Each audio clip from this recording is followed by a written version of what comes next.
Hey, darlacansell, realtor with Real Broker, and I'm in South Louisiana. So today, I'm on my way to show a young couple who has been pre-approved a home, maybe a couple of homes.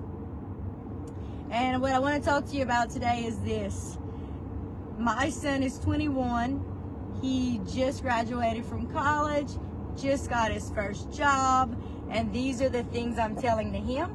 And these are the things I would say to you, especially if you're a first-time home buyer. If you're a first-time home buyer, in half a mile, turn left onto Louisiana 98 West. You can purchase your own home, the better.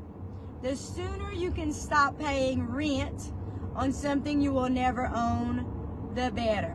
If you're paying rent of any kind, the current interest rates are irrelevant to you because you're paying $100 turn left onto Louisiana 98 on West. something that you're likely never going to own. If you're just paying rent on a regular rent house or an apartment or something, you're absolutely paying 100% interest on something you will never own. Keep that in mind, okay? So the interest rates, listen, even if they'd be 30% right now. Continue on Louisiana 98 West for 1 mile. My son is renting right now, and I'm saying to him, the sooner you can get pre-approved for a loan and you can buy your own place, the better off you're going to be, because the price of real estate is not going down. The price of real estate today, you're not going to recognize the prices of homes today 5 years from now. They will continue to increase just like everything else has continued to increase. That's inflation. So the sooner he can buy, the absolute better. You have to remember, if you're under, I would say if you're under 35 years old, the likelihood of you buying a home and still being in that same exact home 3 to 5 years from now are slim to none. Because young couples in a quarter mile, turn right onto Howard Street. Lower 30s, don't keep houses anymore. It just doesn't happen. And that's the trend I'm seeing right now, that first-time home buyers, second-time home buyers, third-time home buyers are not keeping the home forever like people way back in the turn right onto Howard Street. Literally, forever. People would buy a home or build a home and stay in that home until they died. And that is not the trend. Continue on Howard Street for half a mile. I've already helped people buy and sell houses. Some of the same couples are on their third home already. So that's what happens. So what I tell people is this: if you're a first-time home buyer, or even if you're a second-time home buyer, the house that you're buying today doesn't need to be perfect, because it's not going to be the home that you're staying in forever. So what I mean by that, it means you do not have to be absolutely in love with the home. What you do need to feel comfortable with is the area. So be comfortable in the neighborhood that you want to be in. Be thinking about the areas that you want to be in. And listen, young first-time home buyers, this is what a lot of people think. I want to buy some land and I want to build a house.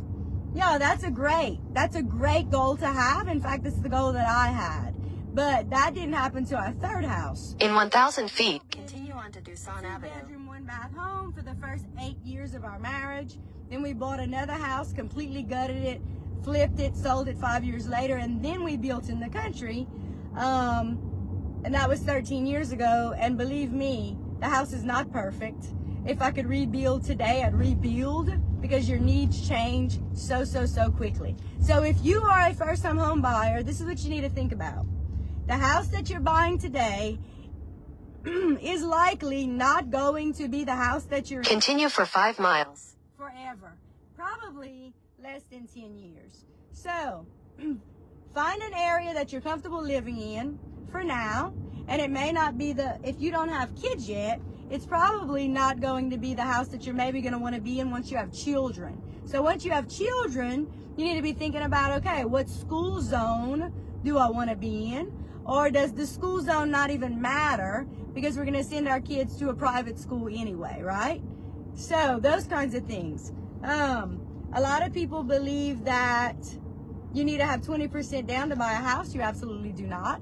If y'all were following my Facebook page earlier, you saw that it represented a 24-year-old single young man who just bought a brand spanking new house. He literally brought $0 to the table. Why? Because his credit was great. He qualified for what's called a USDA loan, or a rural development loan. Some people call it an RD loan, short for rural development.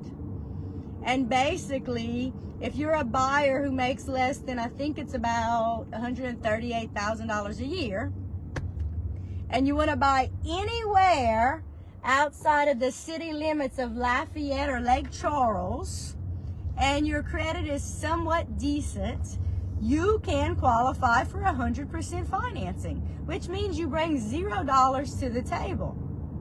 It's 100% financing. It's not a gimmick. It's not a ploy. It's an absolute loan program for people who make under a certain amount. And like I said, I think it's about $138,000, but don't quote me on that. Listen, it's pretty high. It's a pretty high amount for a single young person's gross income. And most people qualify for it because it's pretty substantially high for a single young person. If your credit isn't really good, let's say it's pretty pitiful, you probably can still qualify for an FHA loan, which means you're only bringing 3.5% down to the table. Lots of people believe you need 20% down. You absolutely do not need to have 20% down. For most people to buy a house, you usually have to have been employed in the same job for 2 years or more, but those rules are different if you just graduated from college, if you have decent credit, and if you have a job that is making pretty decent money. So if you're thinking that you're ready to start looking to buy a home, I'd love to represent you. I'd love to help you. I'd love to help you navigate through the process, because listen, it's easy for me, but it absolutely can be complicated if you've never done it before. And you want a realtor on your team who understands the process, who knows what they're doing, and is not going to be pushy. I will never push a buyer into buying a home that they do not love, that do not feel comfortable buying in a neighborhood that they're not comfortable with, ever. The buyer is the number one determining factor. You get to decide what house you want to buy. And then once you decide it, I'm taking it from there. So I'm handling the negotiating. I'm handling helping you navigate the financing process by putting someone on your team who's amazing. I'm helping you through all the inspections, when appraisals come through, all those things I'm handling. The only thing you're going to do as the buyer is decide what house you want to buy. And then I'm going to handle the rest. I'm about to probably lose reception right here, so I'm going to end this. But listen, if you're thinking about buying and you're not sure how to go about the process, give me a call. I'd love to have a conversation with you. It actually is way easier than you think if you have the right person on your team. Y'all take care.